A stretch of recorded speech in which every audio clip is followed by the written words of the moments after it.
প্রচন্ড শীতের রাত। উনি মাগরিবের নামাজ, এশারের নামাজ পড়ে একটা মসজিদে শুয়ে পড়লেন, আর শুয়ে শুয়ে হাদিস পড়তেছেন। কি পড়তেছেন?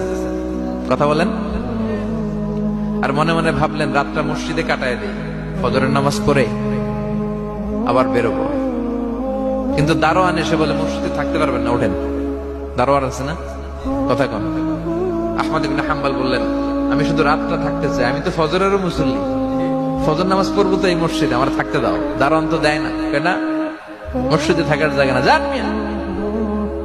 উনি যে আহমদ ইবনে হাম্বল এটা চিনে নাই, থাকতে দেয়। কি করবে এখন? উনি কাঁথা গুছিয়ে হাদিসের কিতাব নিয়ে কাঁধের মধ্যে ব্যাগ নিয়ে মসজিদ থেকে বেরোয় গেলেন। কি আর করবে, প্রচন্ড শীত, আর কাঁপতেছেন বুড়ো মানুষ। পথিমধ্যে দেখলেন বাজার। বাজার একজন খাব্বাস, শাবুন খাব্বাস, যুবক রুটি বিক্রেতা। সে রুটি বিক্রি করে, চুলার মধ্যে রুটি সেকে। সে যে সালাম দিল, আসসালামু আলাইকুম। যুবক বলে, ওয়ালাইকুম আসসালাম। আহমদ ইবনে হাম্বল বলে, যুবক আমার যাওয়ার জায়গা নেই, সফরে বেরিয়েছি, খুব শীতে কষ্ট পাচ্ছি, রাতে যদি তোমার এই চুলা থেকে একটু আগুন পোহাই কোনো সমস্যা? যুবক বলে, না না সমস্যা না, হালান হালান, সামনে আসেন আসেন, আপনি আগুন পোহাইলে আমার সমস্যা কি? সুবহানাল্লাহ পড়েন।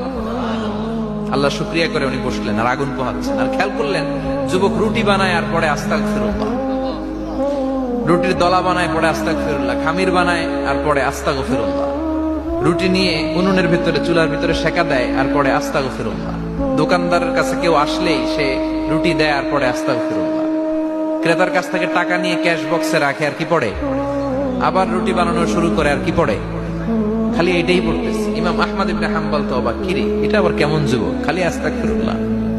উনি প্রশ্ন করলেন, যুবক ঘটনা কি?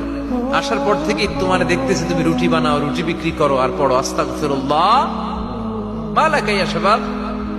যুবক বলে, আস্তাগফিরুল্লাহ আমার সবচেয়ে বেশি পছন্দের আমল, আমি সব সময় আঠার মতো ইস্তেগফারের সাথে লেগে থাকি আর সব সময় পড়তে থাকি আস্তাগফিরুল্লাহ, আর এর বদৌলতে আল্লাহ আমারে মুস্তাজাবুদ দাওয়া বানিয়ে দিয়েছে।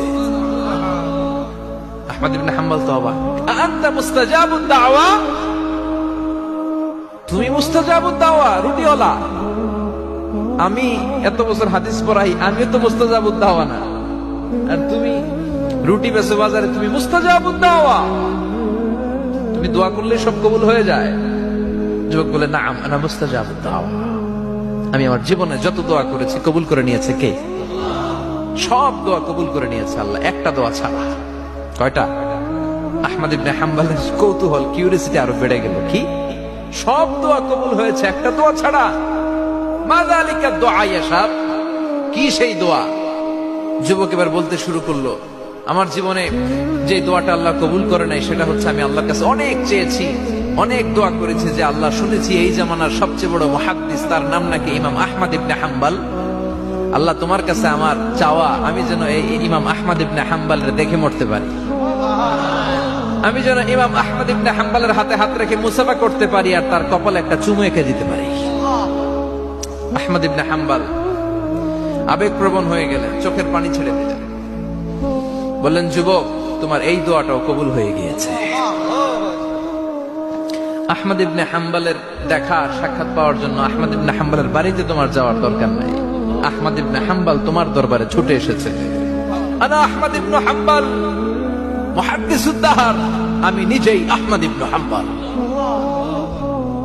যুবক চোখের পানি ছেড়ে দেয়, আহমদ ইবনে হাম্বল চোখের পানি ছেড়ে দেয়।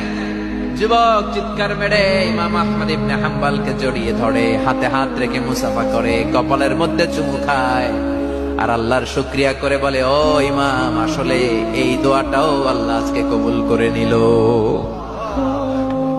বিশ্বাস হয় সবসময় ইস্তেগফার করলে আপনার দোয়াগুলোর এইভাবে কবুল করে নিবে কে?